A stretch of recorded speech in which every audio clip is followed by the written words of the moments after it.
What's up, y'all? It's MOSHAE Music, MOSHAE Beats. I'm doing a little quick tutorial for you about how to MIDI sync your Roland MV-8000 with your Digio 2 or whatever sound card you're working. This is called slave mode. So this is kind of like a step to kind of record tracks into Pro Tools, so you can communicate between your computer and your beat machines, your keyboards, or whatnot. Each keyboard has their own way of syncing that stuff out. So I mean, you track your beats out in your machines, you record them in the Pro Tools. This is what I'm gonna do right here. But anyways, step one, this is kind of what I do. Make sure you MIDI out. Make sure you MIDI in back here behind your beat machine, whatever you got, or your keyboard. Make sure you in is connected to your out, the back to like a sound card. I already got it back behind here. The MIDI in here to the MIDI out in here. Alright, step two, you want to take the MIDI out back here, and you want to put the in on here. So you got MIDI in to the out, out to the in, so they can start communicating with each other, because MIDI is only, data. It's not sound, it ain't nothing. It's musical, instrumental, digital interface. It's just some, communication between them two. Okay, once you got that squared away, and here on the MV, they have here under song over here. Can't see the camera, but under song mode right here, you hit the setup button. They got sync right there. Probably can't see it that well, but I hit sync. There's different modes. This says master right there. I'm not sure if you can see that or not. A little whatever, but they got master, they got slave MIDI, they got slave MIDI R bus, and such and such, and slave MTC, which is MIDI time code. You don't gotta worry about that, because that's for movies and whatnot, and frame rates and shit.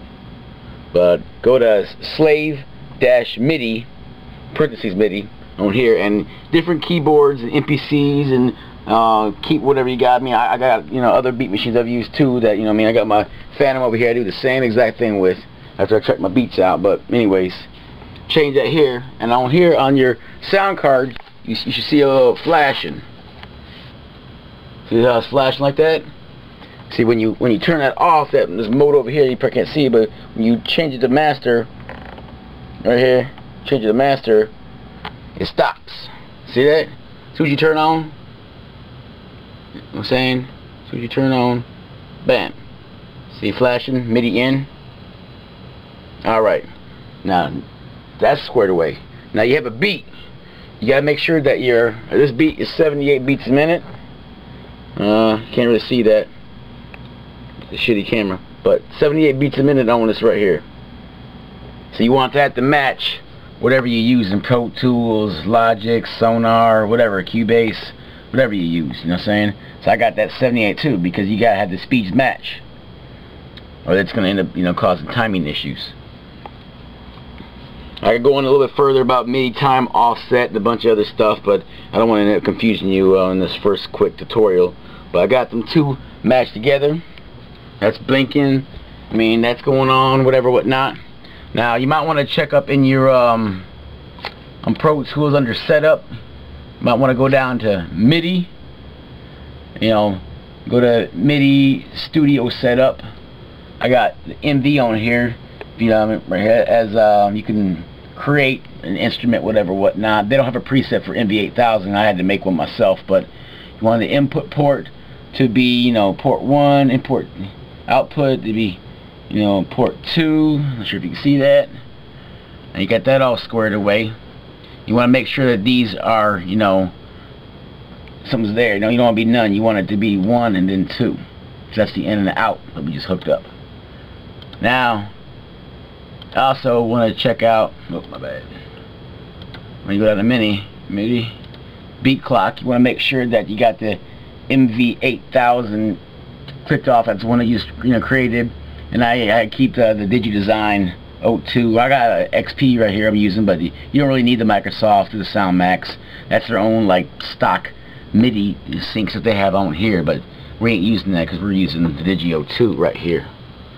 So you want to make sure that's checked out. And sometimes you might want to check all your, you know, your input filter, depending on what kind of what you're using. But I usually put mine on all. And input devices, you want to make sure that's checked too. Under the setup drop down box, go down to MIDI. Bam. This is 7.4. You know, most Pro Tools current is more or less the same. It's more or less features. I mean, I got 7.4 here because I'm comfortable with that. So, and from that on, you should be set to go. Hit the record button. You know what I mean? You're gonna see what's going on here. A lot of times I end up doing mine maybe 1 bar in, because sometimes when you do MIDI sync, the timing won't be lined up because it'll record it because way too early, because yeah, it takes a while for the data from the MIDI to get to the computer. So sometimes people will change the MIDI offset, but I don't want to end up confusing you with the MIDI offset, whatnot. So I'll end up doing mine like 1 bar in. So I'll start on bar 2 on here on my MV. And I'll start on bar 2 over here, so it gives time at bar from my computer and my MV to communicate with each other. But I press 3, which is, you know, shortcut key to record, and you should be going. Good to go.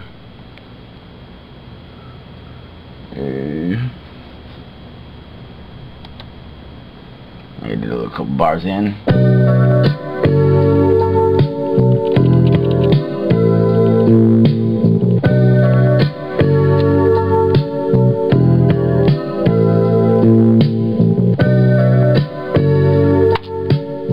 Push spacebar, bam, there you go. You sync it together. Now since my MV only got master left and right output, you know, I don't have the 8 out option. I usually do this depending on how big the, you know, the song is. I might do the 8, 10, 12, 20 times, and so I can mix that, you know, shit together and make it sound good. But this is how you MIDI sync with Roland MV-8000 with Pro Tools. But you know, pretty much every keyboard, whatever, when it has a function under like your project or global setting. So, alright, man. Peace and hip hop. My phone's ringing. Alright, holla at you later. Alright, man. Peace. MOSHAE beat.